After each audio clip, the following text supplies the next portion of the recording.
Just how dominant were the Dallas Cowboys in their 42-7 win against the Indianapolis Colts here at AT&T Stadium on Sunday? Well, how about this crazy stat? By the time the Colts offense, who entered this game ranked #1 in the NFL in yards per game, picked up their first down midway through the second quarter, the Cowboys had already scored 4 touchdowns and taken a 28-0 lead.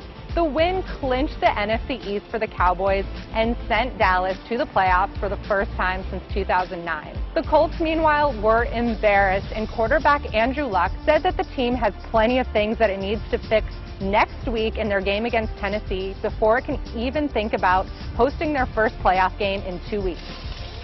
The Seattle Seahawks made a statement with Sunday's 35-6 win over the quarterback-challenged Cardinals here in Arizona. But more important, the Seahawks win means they are now in the driver's seat for the #1 seed in the NFC playoffs, potentially putting the road to Super Bowl 49 through Seattle. First, they have to beat the Rams there next week. The Cardinals, meanwhile, have to hope Drew Stanton is back soon to replace overmatched quarterback Ryan Lindley.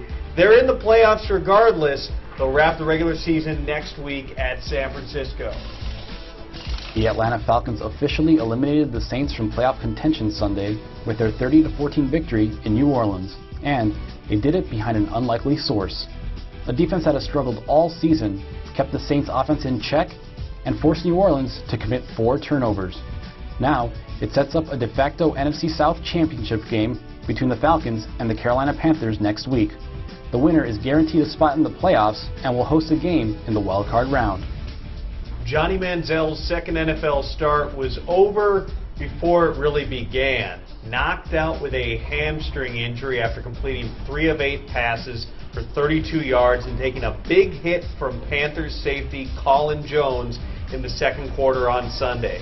Browns coach Mike Pettin has plenty to sort out after a 17-13 loss. Meanwhile, some way, somehow, the Panthers now have a win-and-in opportunity next week at Atlanta. Pretty amazing for a team that at one point went over 2 months without a win and started 7 rookies on Sunday. It may be the last iteration of this rivalry, with the New York Jets likely to fire head coach Rex Ryan at the end of the season, but the New England Patriots got the last laugh on Sunday with a 17-16 come-from-behind victory at MetLife Stadium. With the win, the Patriots clinched a first-round bye in the playoffs, but New England, who has the best record in the AFC at 12-3, can earn home field advantage throughout the postseason if the Broncos lose their Monday night game against the Cincinnati Bengals. As long as the Patriots beat the Buffalo Bills next week, however, the road to the Super Bowl in the AFC will run through Foxborough. The Pittsburgh Steelers on Sunday became the first AFC North team to clinch a playoff spot thanks to a 20-12 win against the Kansas City Chiefs. The Steelers have not yet won the division, but they're going to have a chance to do so next week in the season finale against the Cincinnati Bengals. The Steelers this week survived a brief scare when quarterback Ben Roethlisberger had to head into the locker room to have his knee examined. But Ben was able to return to the game, finish out the game while throwing for 220 yards and 1 touchdown.